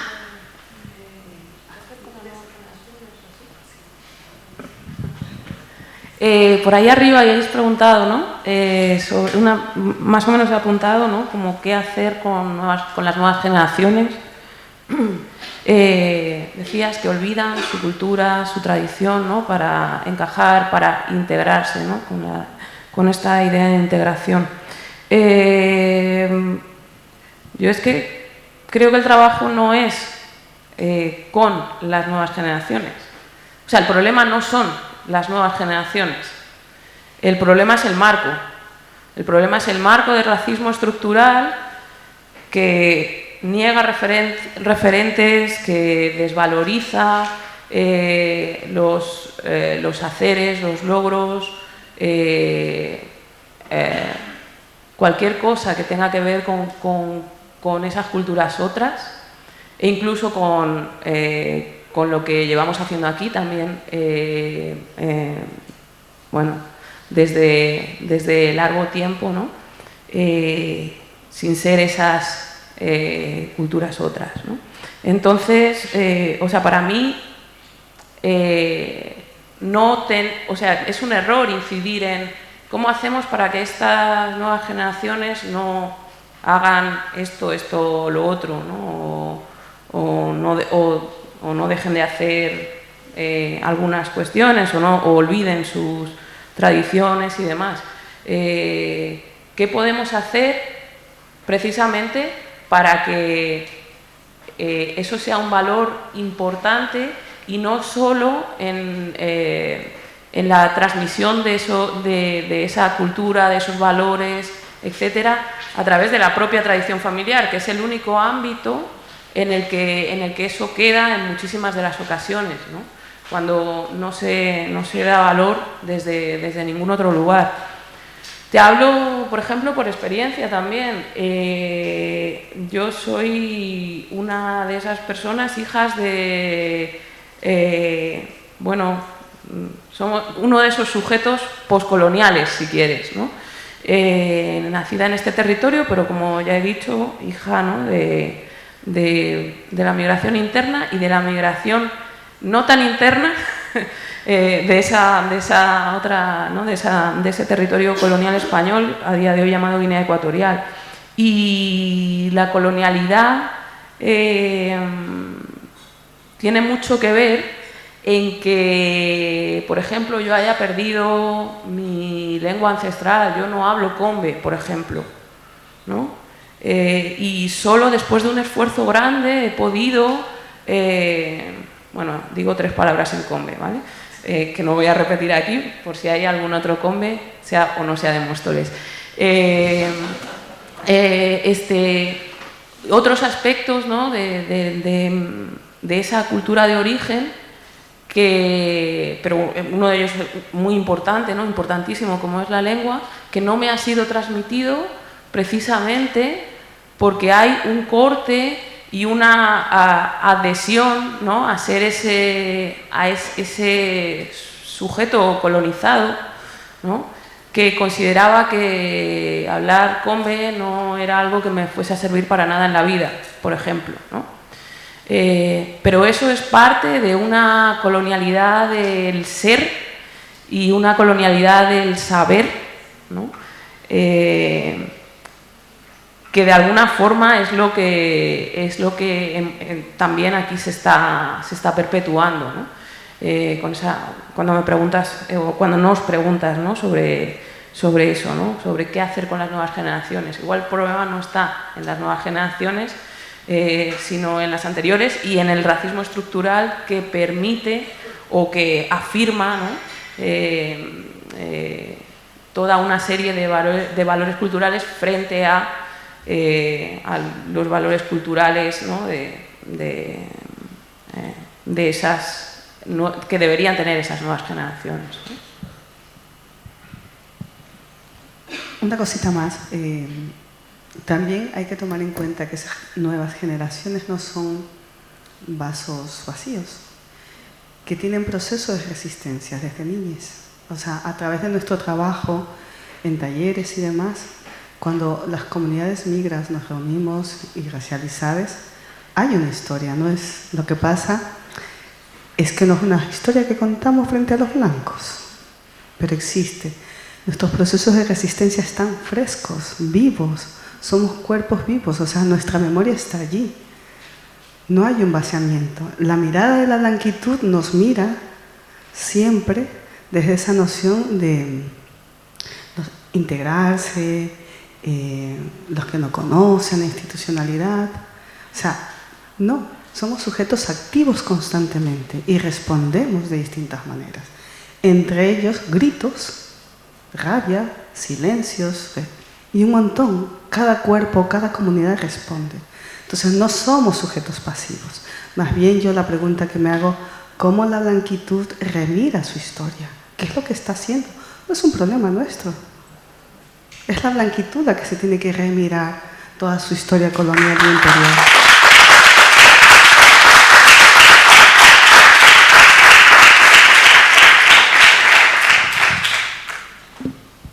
¿Hay alguna otra pregunta? Si no, yo creo que ya vaya al fondo.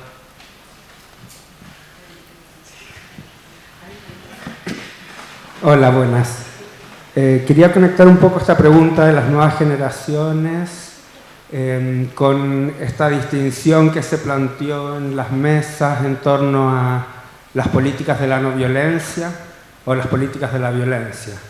Creo que es una cuestión sumamente importante y hay larga data de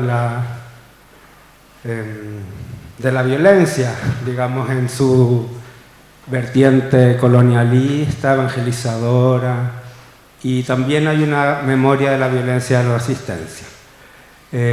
Y por ejemplo pienso también, pensando, la pregunta es un poco cómo situarnos en esa tensión entre la violencia y la no violencia. Y pienso justamente en alguien joven como la Gachona, que sacó su canción Bienvenidos al Museo y que termina diciendo destruyamos el museo. Entonces, eso. Pues con esta pregunta, digamos, sería una intervención final ya, porque ya eso es lo que comentaba, llevamos media hora de retraso, así que si queréis empezáis y luego, como veis. ¿No? ¿Es una reflexión? ¿No era una pregunta? ¿Es una pregunta? Sí. Sí, ¿cómo se resuelve la tensión entre la violencia y la no violencia?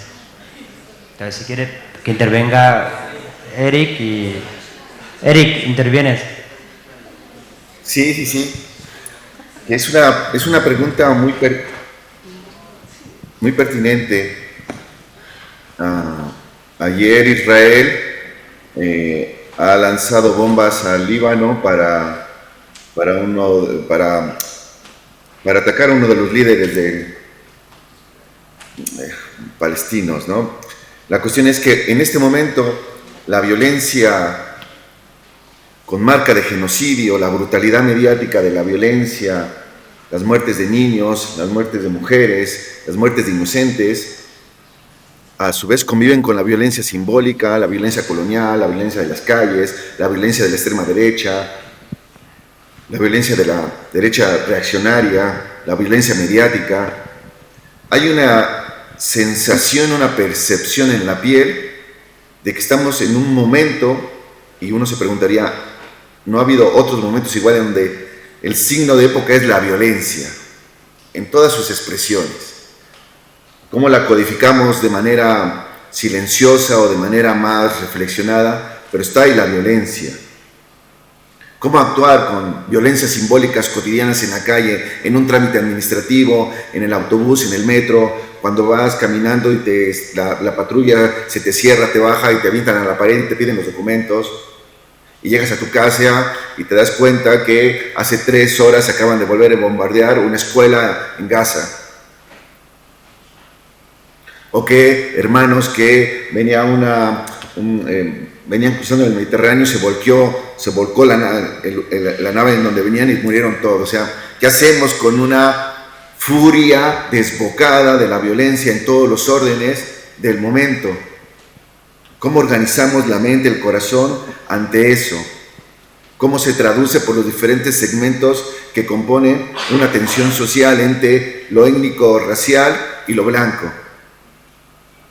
La verdad es que uno se queda muy desarmado en el día, o llega uno a la noche y estás sin manera en cómo ordenar todas esas violencias. Te quitas la ropa, pero también te quitas, para poder descansar un poco en cama, las violencias que traes incorporadas en el día, en las imágenes, o inclusive la violencia cuando no estamos de acuerdo y el tono de las conversaciones adquieren una interpelación de violencia. Seguramente necesitamos trabajar herramientas de respiro y pedagógicas que hacemos cuando por todos lados nos atraviesan las violencias. Pero ¿cuáles priorizamos en nuestra reflexión? ¿Cuáles las llevamos a ese momento de reformulación, de construcción de una cultura política para una generación? ¿Cómo transportarles, cómo abordar la violencia? Canciones que tienen también una enorme carga de violencia. Entonces, no tengo una respuesta. Lo único que quiero es que necesitamos un momento de respiro para pensar pedagógicamente cómo priorizamos abordar las distintas violencias que hay. De tal manera que muchas veces me pasa a mí mismo, la carga de tanta violencia me predispone en ciertos espacios a que mi actitud cambie. Mis rabias que podrían irse acumulando también pueden activar otro tipo de resortes de apreciación de la violencia. Entonces, solamente diría, previo a las cuestiones que he estado aquí, ayer teníamos una charla con Fray Beto, este gran teólogo de la liberación brasileña, y fue bellísima, ¿no? Como él planteaba, necesitamos volver a recuperar la epistemia de la paz, saber que hay que resistir, que hay que trabajar. Pero él decía, me siento yo mismo agobiado con tanta violencia. Y cuando voy a los foros me preguntan, desde eso de la teología de la liberación, danos una clave, cómo poder estar más tranquilo para abordar tanta violencia.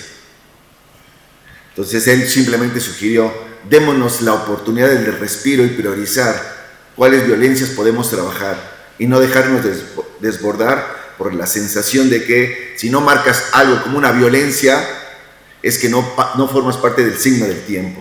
Eso es lo que podría decir.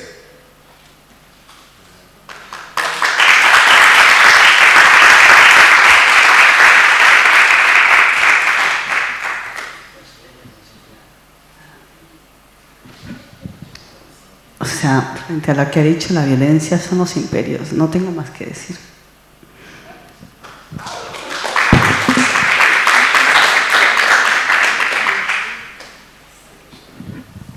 Bueno, Pancho, que nos has dado ahí, ¿no?, el pie a esta reflexión final, ¿no?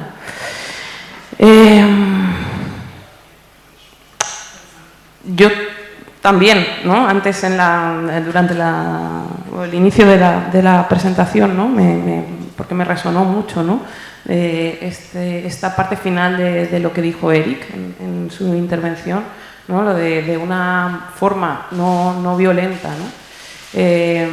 Y me pregunto, yo realmente me pregunto, ¿no?, si algo así es posible, en el sentido de que nosotros estamos recibiendo, ¿no?, constantemente violencia, ¿no? Entonces, se puede dar, y lo vuelvo a llevar, ¿no?, a lo que era, ¿no?, el origen de esta mesa, se puede dar una resistencia desde el tejido cultural antirracista, desde el tejido cultural no blanco en general, sin violencia.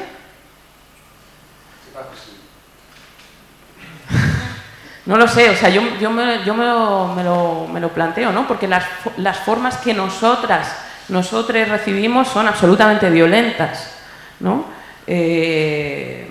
Ayer también quedaba muy patente, ¿no?, en el poco tiempo que pude compartir en alguna de las mesas, pero incluso, ¿no?, por ejemplo, se hablaba de, bueno, cómo descolonizar una institución, cómo descolonizar un museo, ¿no? Bueno, pues igual el primer paso, que no estaría nada mal, es que a los cuerpos negros no se nos persiga, ¿no?, por las salas, ¿no? Alguien... No fui yo, fue...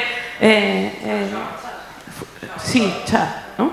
Entonces, o sea, el grado, el nivel de violencia sobre nuestros cuerpos es tan bestia, tan brutal, ¿no? Y hablo en este caso de cuerpos negros, pero no solo necesariamente de cuerpos negros, ¿no? De cuerpos que nos situamos en los márgenes y que formamos, ¿no?, ese tejido cultural antirracista, ese tejido antirracista, ese tejido no blanco, ¿no? Y recibimos y percibimos constantemente toda esa carga de violencia. Así que realmente creo que no se me ocurren formas no violentas o lo que la blanquitud piense que son violentas, ¿no?, precisamente de resistir, ¿no?, de resistir. Es que para la blanquitud incluso nuestra palabra es violenta, ¿no? Cuando estamos haciendo ese ejercicio de respuesta, incluso, ni siquiera es, digamos, una agresión premeditada, es simplemente un ejercicio de respuesta, ¿no? Y hasta eso en muchas ocasiones es considerado violento, ¿no? Entonces, quizá la pregunta sería cómo modulamos, ¿no?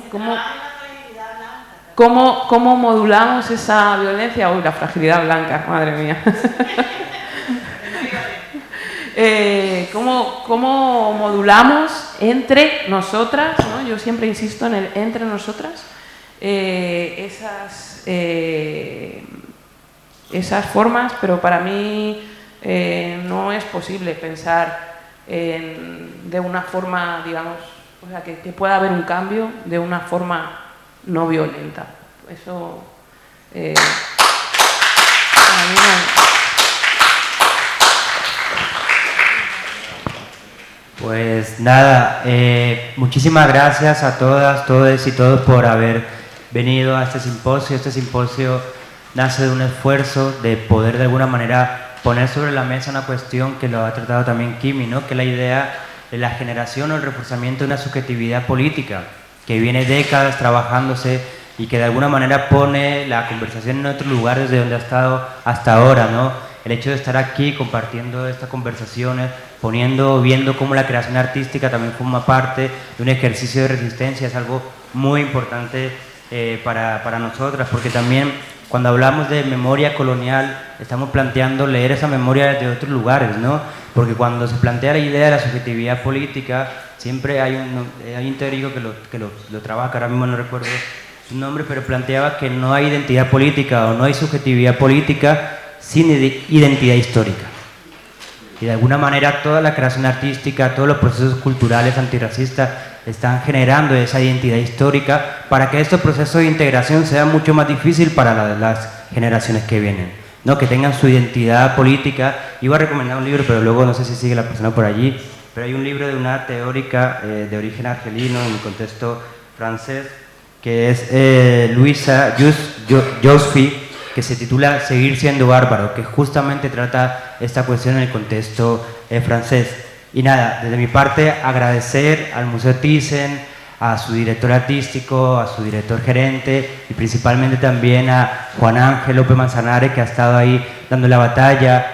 A nivel personal he aprendido muchísimo de todo el proceso curatorial, también de Alba Camporrosillo, que forma parte del equipo curatorial, pero quiero también dar un agradecimiento muy especial y a la persona que ahora va a despedir este simposio, que es Andrea Pacheco. Andrea Pacheco ha hecho una labor fundamental en todo este ejercicio de justamente, o sea, en el propio equipo curatorial ha habido unas tensiones a la hora de definir conceptos, definir una serie de cuestiones. Es imposible, es inviable pensar un proceso de descolonización sin que haya rastros de violencia, porque en ese propio ejercicio, en esas propias tensiones, por supuesto, va a haber un espacio de lucha, ¿no? Entonces, nada, agradecer muchísimo a Andrea por poner el cuerpo, por de alguna manera generar ese espacio de posibilidad también aquí, y decirle que, bueno, yo he aprendido muchísimo y sigo aprendiendo de una compañera de lucha, así que Andrea, muchas gracias.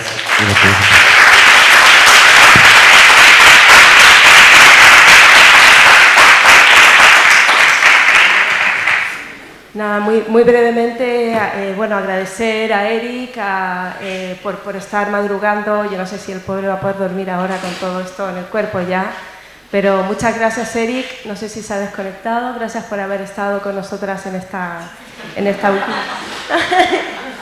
Buenas noches. Hasta mañana. Gracias. Gracias, Kimi, en representación del colectivo AYU, que hemos mencionado muchas de nosotras en varias intervenciones, ayer también. Para las que vivimos y trabajamos en esta ciudad desde hace unos años ha sido, y lo vuelvo a repetir y replicar las palabras de Mayoko, fundamental las brechas que han abierto y la manera en que han puesto el cuerpo, muchas veces con consecuencias complejas para las vidas, para sostener la vida, la economía en esta ciudad, y por eso que es importante decirlo, importante reconocerlo. Yo he apuntado muchísimas cosas, muchas frases que queremos ver la manera de poder compartirlas, quizá a través de un texto, a través de una publicación, porque se han dicho cosas muy importantes estos días aquí. Creo que es importante dejar también esa memoria, no solo a través de los videos que se van a quedar, todo lo que se han grabado, todas estas conferencias y presentaciones, y se van a quedar en la página web de la exposición. Pero sí, quizá a través de una publicación vamos a intentar hacerlo, porque creo que finalmente aquí hay un relato coral que estamos construyendo entre todas. A mí se me venía a la cabeza esta deidad hindú de muchas cabezas, ¿no? O sea, creo que esta subjetividad política antirracista de la que habla Eric no puede tener una sola cabeza. De hecho, es imposible que tenga solo un pensamiento. Es una subjetividad que estamos construyendo entre todas con nuestros diferentes, no solo perspectivas, sino que también con toda la carga y toda esta carga como histórica, familiar, que traemos, que es importante poner también sobre la mesa, ¿no? Entonces, pero ahora, cuando escuchaba a Eric, me acordé, y no puedo evitar hacer esto porque finalmente soy comisaria de arte contemporáneo, esa es mi profesión. Recordé un trabajo de Teresa Margolles que hizo, que es una artista mexicana, que hizo en el año 2016, si no me equivoco. Es un trabajo que yo suelo poner en las clases de comisariado en la universidad a mis alumnas. Hay un vídeo que está además disponible en YouTube, es muy fácil acceder a él. Y Teresa habla de un trabajo que realizó en el año, como digo, 2016, si no me equivoco, que en ese momento había sido uno de los años más atroces de la violencia sobre el cuerpo de mujeres y personas transgénero en el contexto mexicano, ¿no? Ese proyecto se llamó La Promesa y ella lo que hacía era comprar una casa de Ciudad Juárez, una ciudad que estaba completamente abandonada, deshabitada, fruto de esta violencia brutal que había vivido esa ciudad y que sigue viviendo al día de hoy.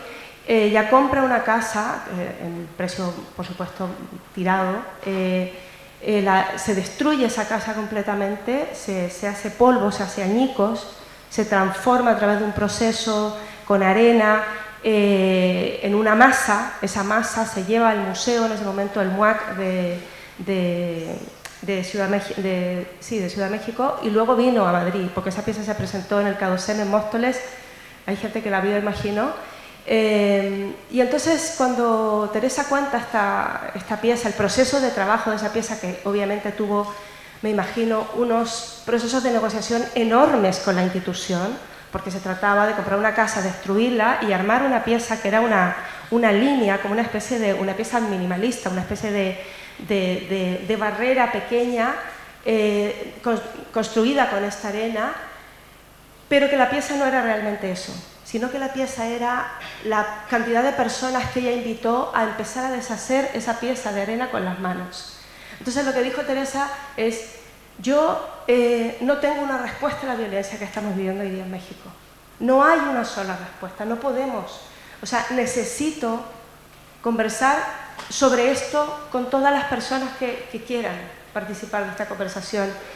Y la manera de hacerlo, como yo soy una artista, es a través de esta pieza y ofreciendo a través del cuerpo, de las manos, de tirarte al suelo y deshacer esa materialidad que es un hogar, que es una casa, que es la promesa, que significa un hogar, una promesa de futuro deshecha completamente, con toda esta gente que participa de esta performance y de esta acción colectiva, de encontrar una respuesta quizá difícil de escribir y difícil de describir con palabras a esa situación de violencia en México. Entonces, con esta reflexión de esta artista fantástica que es Teresa Margolles, quiero terminar este simposio y agradecer a todas por haber estado con nosotras aquí. Quiero agradecer, por supuesto, al museo, a la Fundación Terra, por haber apoyado económicamente este proyecto. Sin esos recursos materiales nada de esto sería posible. Y por favor recordar que la exposición culmina el día 20 de octubre y que las próximas 2 y últimas visitas guiadas de este programa, que ha sido también muy importante entre el programa público de la exposición, que son estas visitas comentadas, las fechas están en la página web, en un fin de semana, el próximo fin de semana de octubre, no sé si el que viene o el siguiente. Y son visitas realizadas por 2 personas también amigas, parte de la comunidad migrante y racializada de Madrid, del colectivo La Parcería, Carolina Bustamante y Silvia Ramírez. Así que estas serán como la actividad de cierre de este programa y de nuestra... Y el podcast, perdón. Y el podcast, que sale a partir de la semana que viene, también es una manera de dejar memoria de este proyecto, que ha sido encargado a Gabriela Breiner y Chentat Sai. Así que muchísimas gracias y eso va a estar disponible. Y ahora a las 2 de la tarde tenemos una comida arriba que estáis todas invitadas a comer. Gracias.